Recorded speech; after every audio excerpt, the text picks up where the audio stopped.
Welcome to Fitzanne's Property Exchange, hosted by Scheltema, designed to keep you informed and captivated about the South African residential property market. Subscribe to our channel today and enjoy conversations with some of the most influential, innovative, and interesting industry experts, stakeholders, and scheme executives as they render input in today's property market. Hi, good day. I'm Scheltema, the CEO of Fitzanne Estates, and once again, very welcome to our property exchange. Ladies and gents, I actually have to pinch myself. I can't believe who made themselves available to talk to me today. So let me start off by telling you I'm going to use half of our time just to inform you of this girl's incredible resume. Today, I'm talking to Zerlinda, the one and only Van der Merwe. Having grown up in community schemes, Zerlinda pursued her passion by graduating from the University of Stellenbosch with her BA, LLB, LLM, cum laude degrees. Whilst completing her LLM thesis, specifically focused on the constitutionality of sectional title rules, Zerlinda undertook a comparative study of strata title in Melbourne, Australia. Having worked as a research intern for the South African Research Chair in Property Law, Zerlinda contributed towards various property laws, neighbour law, and sectional title JUTA publications. After graduating, Zerlinda joined Pam Golding Property Management Services, managing a portfolio of sectional title schemes and homeowners associations. So she knows what battle we are fighting. Following this hands-on experience, Zerlinda then joined the Sectional Title Department of Bicari Bolo Mariano Attorneys, BBM, where she completed her articles and clerkship with Marina Constance. After the completion of her articles and admission as attorney of the High Court, Zerlinda joined Graham Paddock at Paddock's as a specialist community scheme consultant, providing legal advice and training to the industry, including the Community Schemes Ombud Service. Zerlinda then went full circle by rejoining PGPMS as a general manager. As trustee in both her professional and personal capacity, and member of various types of community schemes, Zerlinda lives and breathes all aspects of community scheme living. Having now left the field of property management, I wish I could have joined her, to turn her ultimate dream into reality. Zerlinda has co-founded TVDM Consultants, where her many years of practical experience allows her to continue making a mark in the community industry. And a mark she makes indeed. Wow. Welcome, Zerlinda. Thank you so much, Paul. I had a couple of giggles there, but I had myself on mute. I didn't want to interrupt you. I always blush a little bit when somebody does my intro, other than the fact that it is tremendously long and that's the watered down version of it. It makes me realize that I still have so much to achieve and how much time has flown. And it reminds me to go make a hair appointment to go and cover the grays because age has definitely caught up with me terribly. But thank you for that lovely introduction. It means the absolute world to me that you've put it that way. And I'm really, really honored to be here with you because I think that you deserve an introduction that is triple the honor of what you have done in this industry and how you've made a mark and continue to make a mark on this industry. So well done to you. Wow, thank you so much. Zerlinda, let's jump right into this. I can't think of a better person to discuss the following topic. We want to talk about annual general meetings, notices, and specifically the misconceptions people have about directions or restrictions placed on scheme executives. We often get asked, please arrange for an AGM. And our first response is, but we don't have the audited financial statements yet, or it's not yet the end of the financial year. We don't care. Call an AGM. So won't you please start off by telling our listeners exactly what the difference is between an annual general meeting and a special general meeting? Okay, fantastic. So the main difference between an annual general meeting and a special general meeting is that an annual general meeting has a prescribed agenda, whereas a special general meeting is just that, it's for a special business item. Generally, an item and not items in plural. An annual general meeting is held annually, not necessarily annually in the course of 12 months, but the financial year of the body corporate, and sometimes that does run over depending on what the situation is with the body corporates, either a delay in the audits, projects that are being undertaken, a maintenance, repair, and replacement plan that is needed to be prepared, COVID, the effects of COVID, whether or not the financial year needs to be amended, anything along those lines. And then a special general meeting is any other meeting that is held during the course of the year that's a members meeting in a body corporate, that is not an annual general meeting, that is not necessarily for special business, in other words, a unanimous or special resolution, but for ordinary resolutions, or even just for discussion matters as well, but generally speaking for matters that were not dealt with at the annual general meeting, cannot be dealt with at the annual general meeting, cannot wait for the annual general meeting, and sometimes even business that was not able to be concluded at the annual general meeting. So that is, in a nutshell, the differences between an annual general meeting and a special general meeting. Listeners, I forgot to tell you, this lady talks fast. Too fast. I can wait 2 minutes. I'm sorry. Can the two be combined? Can you have special matters, even if it does require a special or a unanimous resolution, discussed at an annual general meeting? And how would that influence the process? Yes, most certainly. So you can definitely have an annual general meeting and a special general meeting combined. Very often I see a notice called a special annual general meeting. I love that one. It's not actually Wow. a special annual general meeting, but it's an annual general meeting with special business. So you could either simply call it an annual general meeting and have a line item called special business. You can decide to have it at the beginning of the meeting or at the end of the meeting. I always suggest that it's at the beginning of the meeting. That way you are assured of a quorum, that people don't get, disinterested with the meeting, or that there isn't, a whole bunch of bun fights and people leave, or the trustees, step down, or anything happens during the course of the meeting and you lose your quorum or whatever it might be. Or the situation in the body corporate changes, the budget might determine that the item of special business is no longer necessary. It's really important that if a project has been put forward that needs to be voted on as a special or unanimous resolution or special business, that it get dealt with earlier on rather than later. But again, it really is dependent scheme to scheme. So that would then need to be called as a special general meeting, in other words, on 30 days' notice if it is a special or a unanimous resolution. If it is an ordinary resolution, then it's fine to be called on 14 days' notice. And just a reminder, we're talking about body corporates here, not homeowners associations, that you need to look at their constitutions or memorandums of incorporation. My dear colleague Ruth Grunder, who I'm sure she's listening, being a strong female portfolio manager, operations manager, and legal eagle herself, disagrees with me that only notices of special general meetings where special resolutions and unanimous resolutions are going to be tabled need to be sent via prepaid registered mail or hand delivery. She says that all notices need to be sent by prepaid mail or hand delivery. I don't agree with that. I'd be interested to hear your view on that, Pearl, whether or not you believe that all notices need to be sent via prepaid mail or hand delivery, or if only special or unanimous resolutions need to be done that way. What do you say about that? You are opening a Pandora's box, because I've heard so many opinions on this.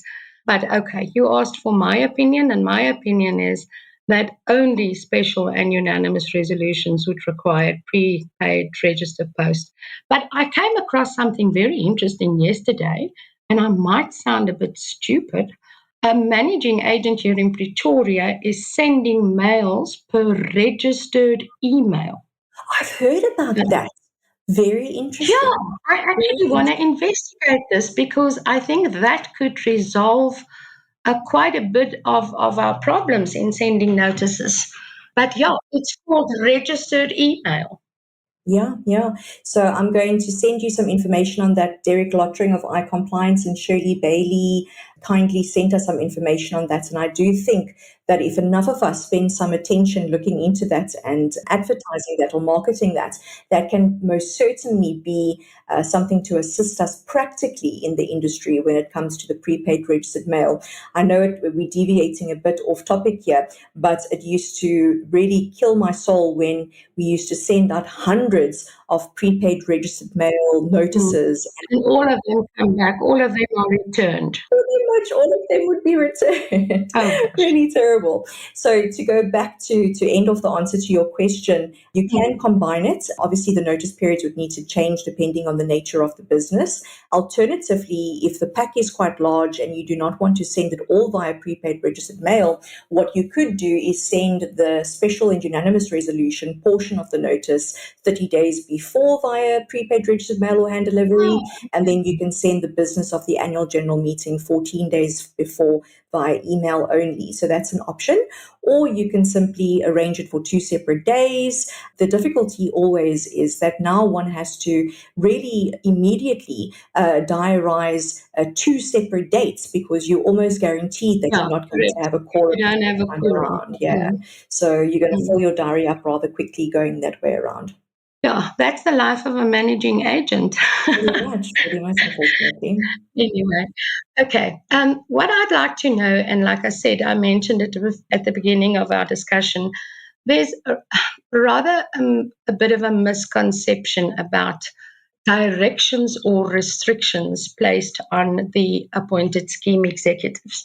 The reason why I say a misconception, I often attend meetings where the owners say, Trustees, you are not allowed to exceed the proposed or the accepted budget by more than 15,000. And that's a restriction and it ends there. And I said, well, what's the restriction about it? What are they supposed to do? Yes. Must they call a special general meeting every time they want to do this? Must they just inform the members by way of communication of some sort? And what happens if this 15,000 exceeding the approved budget is for an emergency that requires or that falls within their authority in terms of the Act? Maintenance, for example, a pipe burst. It has to be dug up, the paving has to be repaired, and the insurance only pays a portion thereof. So what is the difference between restriction and direction specifically? So restrictions, I always summarize it at a meeting, and I'm so happy that this specific topic was suggested because I always say to people at an annual general meeting that in my opinion, the 2 most important elements of an annual general meeting is the budget approval and the issue of directives and restrictions to the trustees. And no matter, how many times I say it, when we get to this item on the agenda, the owners generally keep quiet or they ask what was minuted at last year's annual general meeting and they simply repeat it. And I think that this item is so undervalued and probably misunderstood.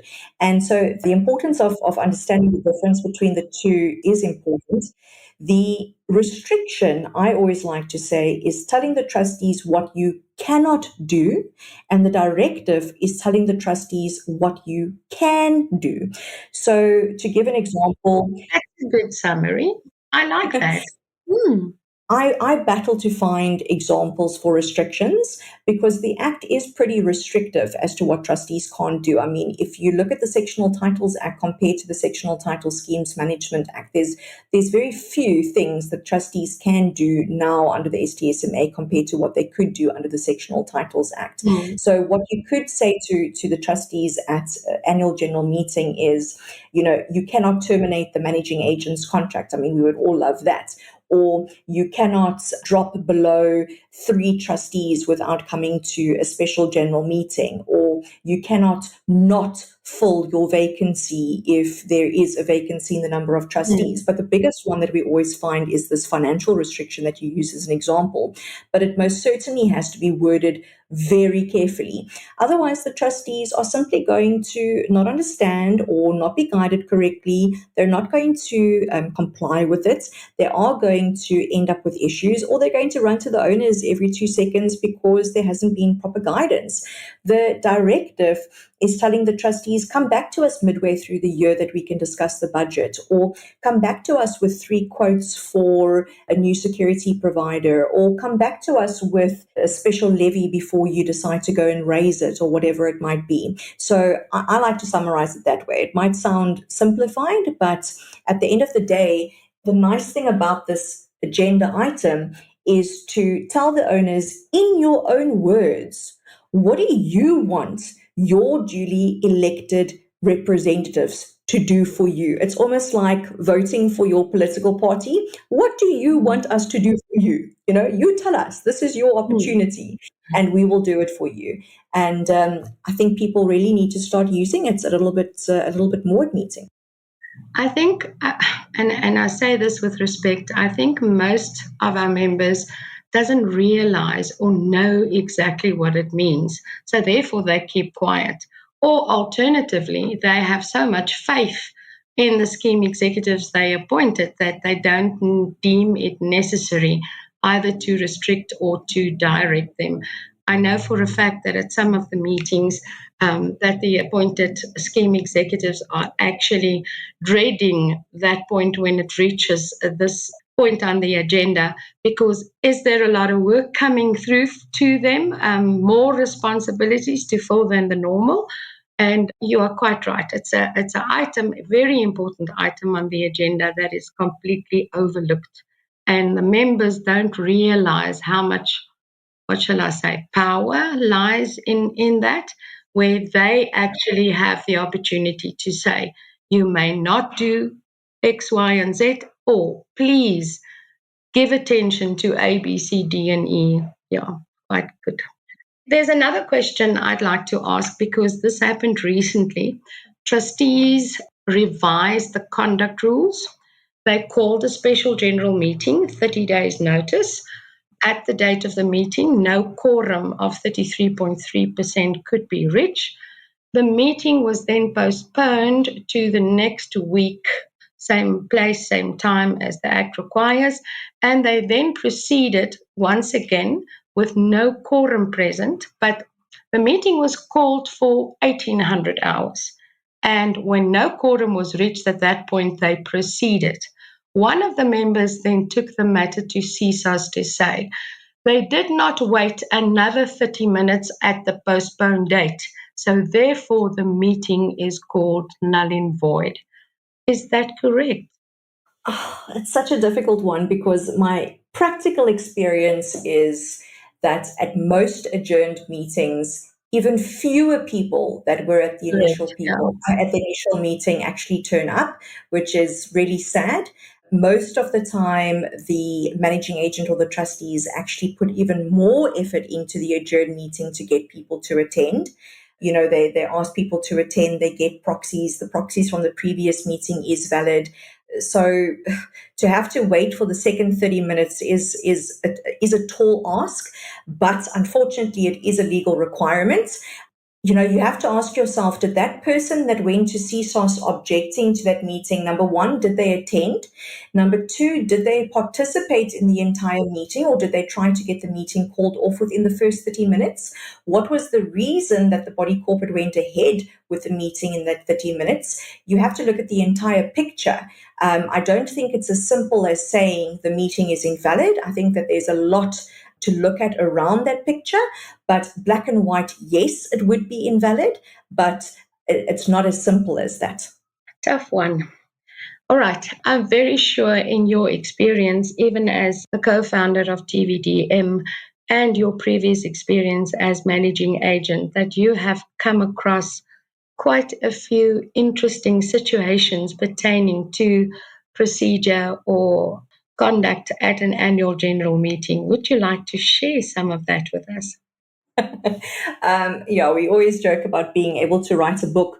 I'm sure Actually, all we of us. should do that, Linda. Let's do that, because at the beginning of every year, I start making notes of all the funny things that happen, and I think to myself, this is going to be a bestseller, and then I never complete it. So let's do something about it. Let's start off with the recorded webinar or something like that first, so we can all have a laugh before we start writing. My problem is the writing part of it. I prefer talking to writing, as everybody knows.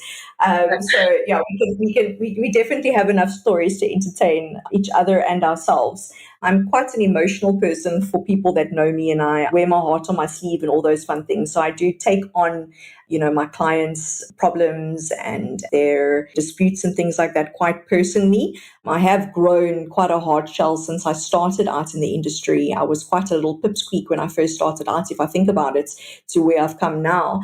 And, I many, many years ago, Prof. Paddock sat me down after quite a bad annual general meeting that he only afterwards told me that he had attended many years before, and it was just as acrimonious when he attended it. And he said to me, Zerlinda, you've attended many, many meetings, and you're still going to attend many more, and you're going to have to decide, and you're going to have to decide right now if this is for you. If attending meetings and being a certain type of persona for your clients is for you, or if it's not. And if it's for you, you're going to grab the opportunity and you're going to do your best. And you might not always like it, but you're going to be good at it. Or you're going to say no thank you to those opportunities, and you're going to accept that it's not for you, and you're not going to turn back. And I walked out of his office thinking like, oh, he doesn't have any faith in me. Like, how can he not tell me it's okay? I must just dust myself off and try again, And I was like, oh, I'm going to show him. I'm going to go to the next meeting. And after a while, I thought about it, and I was like, you know what? He's right. You put yourself in a very precarious position, and some of the stories I've heard, sometimes dangerous position, going to some of these meetings. And if it's not your cup of tea, if you're not cut out for it, you're not cut out for it. And not every single meeting is going to be perfectly run, and some meetings are going to be quite acrimonious, and some meetings you're going to have a hand in making it quite acrimonious. And unfortunately, being an attorney, it does sometimes cause a meeting to become quite acrimonious simply by the nature of your role and what you have to do there. And I decided that it was for me. And this particular meeting goes down in the history books as being one of the more acrimonious ones. And he gave me a couple of tips to deal with it. And what had happened was I was acting for the body corporate, so taking instruction from the trustees, and the trustees were telling me one story, and I was preparing myself for a real fight with the owners. And the trustees were actually fighting amongst themselves so much at this annual general meeting that I was, trying to keep them apart more than I was actually trying to. So you were actually taking the role as bouncer, okay? Exactly. And we had a managing agent that was there on her own. She had to chair the meeting. She had to manage the meeting. She had to deal with the quorum and the minutes and answering the questions. And she had, I think, a very poorly prepared Excel spreadsheet and a calculator, and very old school, before the days of Meeting Pal and Reconnect You and BCM Track and all those fun things. And it was a very cheap open bar.